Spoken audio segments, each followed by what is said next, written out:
সমিতিতে 100 বছরে পদার্পণ করলো সিমলা ব্যায়াম সমিতির পুজো। আজই কিন্তু এই পুজোর শুভ উদ্বোধন হয়ে গেল এবং উদ্বোধনে উপস্থিত ছিলেন সুদীপ বন্দ্যোপাধ্যায় এবং বীরের মতন বিশেষ অতিথিরা।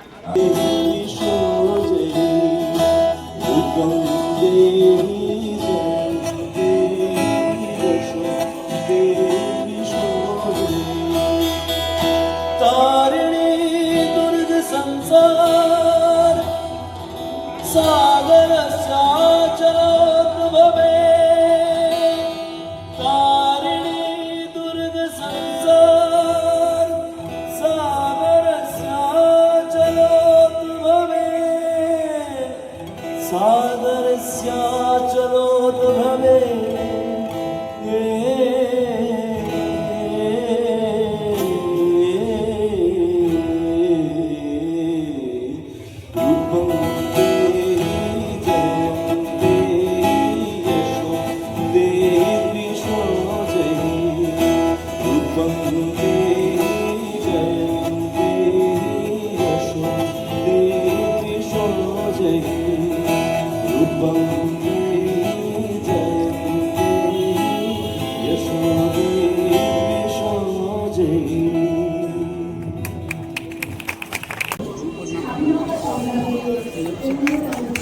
আমরা সুদীপদার থেকে একটু 5 মিনিট টাইম নিয়ে নেব।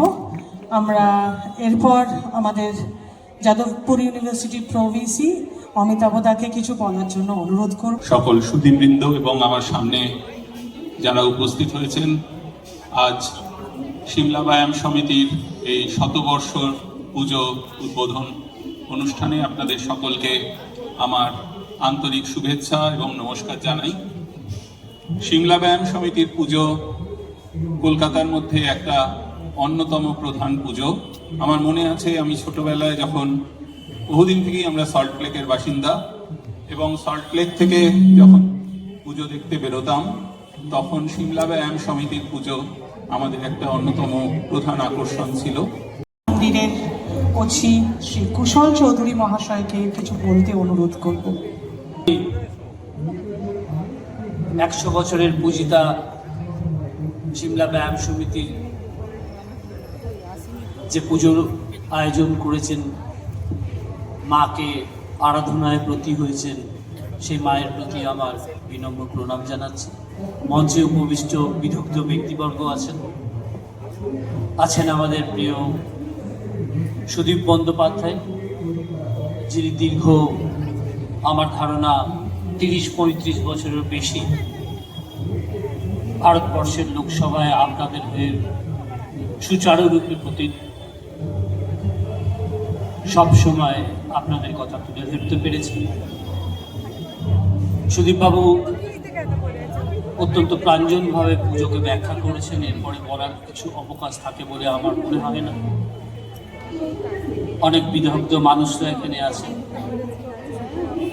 আমি এর আগেও এই পুজো এখানে এসেছি, তখন ওই পুজোর ঠিক দুর্বলতা আছে আমার, যে পুজোর স্বয়ং অংশগ্রহণ করতেন ভারতবর্ষের অবসংবাদিত জননেতা নেতাজি সুভাষচন্দ্র বসু,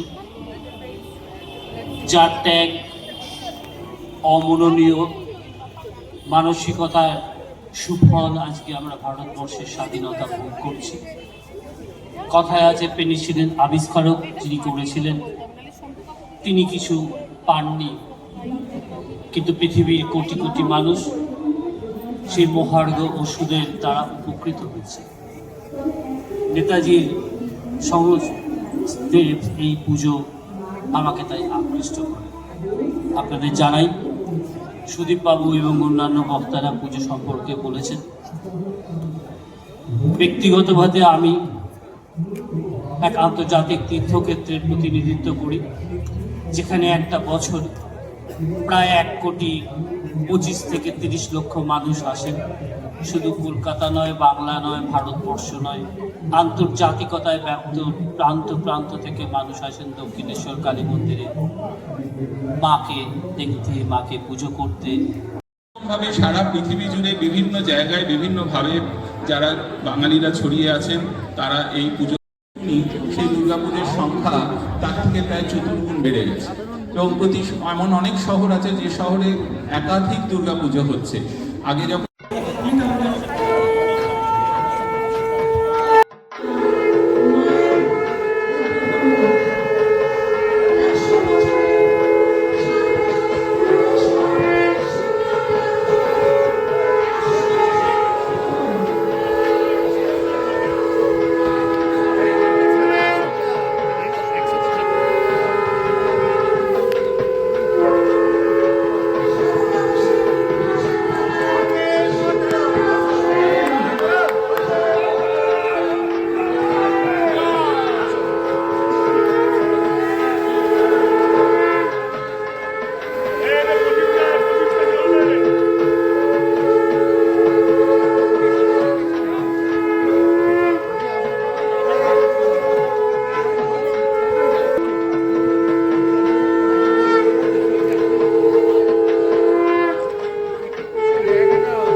খবর হচ্ছে তো ঠিক দেখে না।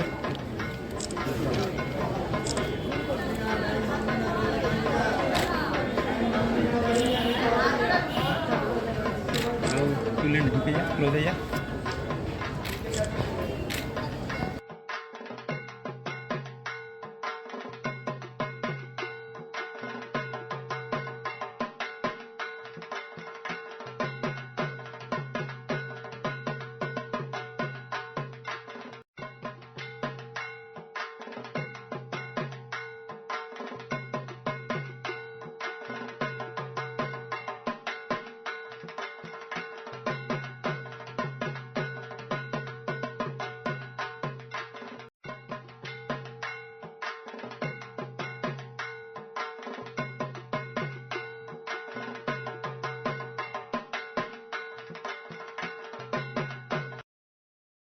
আপনারা শুনে নিলেন যে এখানকারই যিনি উদ্যোক্তা রয়েছেন, পুজো উদ্যোক্তা, তার নাম আমরা একবার জেনে নেব। সেটা আপনার নাম উদযাপনের সিমলা ব্যায়াম সমিতি এবছর শতবর্ষ উদযাপন করছে, পুজোর শতবর্ষ পালন করছে সিমলা ব্যায়াম সমিতি। তো আপনার অনুভূতিটা কি? আমার অনুভূতি বিরাট, কারণ আমি আজকে বোধ হয় 50 বছর উপর হয়ে গেল। খুব ছোট থেকে এখানে 50 বছর প্রায় হয়ে গেছে। সেই থেকে আমরা জীবিত।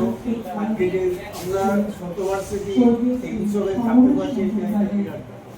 আর এই পুজোটা সাধারণ দুর্গাপুজোর সঙ্গে এসবের অন্য ব্যাপার আছে। সাধারণ আমাদের এটা হচ্ছে সার্বজনীন দুর্গোৎসব, যে কথার বিশেষ তাৎপর্য, যে পুজোয় সমাজের সমাজসেবী মানুষ যোগদান করতে পারে, সেই উদ্দেশ্যে আমাদের রবীন্দ্রনাথ বসু, নেতাজি সুভাষচন্দ্র চলছে এই পূজা শুরু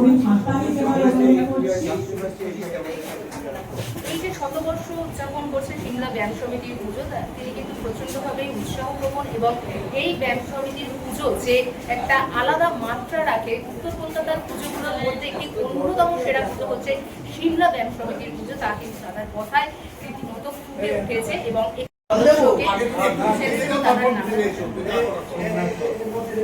সিমলা ব্যায়াম সমিতি 100 বছর পদার্পণ করেছে পুজো। তো আপনার অনুভূতিটা কি? বিরাট ব্যাপার। আমি জন্মলগ্ন করে এখানে পাশেই আমার বাড়ি। 5-6 বছর বয়স থেকে মাঠে যাতায়াত আর ঠাকুর দেখে দশটার মধ্যে বাড়ি থাকতে থাকতে আমরা 100 বছর ব্যক্তিগতভাবে দেখি অত্যন্ত জীবনের শেষ দিকে অসুস্থ হয়ে পড়েছিলেন মানুষ। তার যে বড় ছেলে আগে তো কিন্তু আমার হাত ধরে ধরে এই মাঠে ঘোরাফেরাও করেছি। তো এই মানুষগুলোর সান্নিধ্যে আসলে তাতে একটা অনুভূতি থাকবে, সেই অনুভূতিটা আজকে 100 বছরে এসে থাকবে।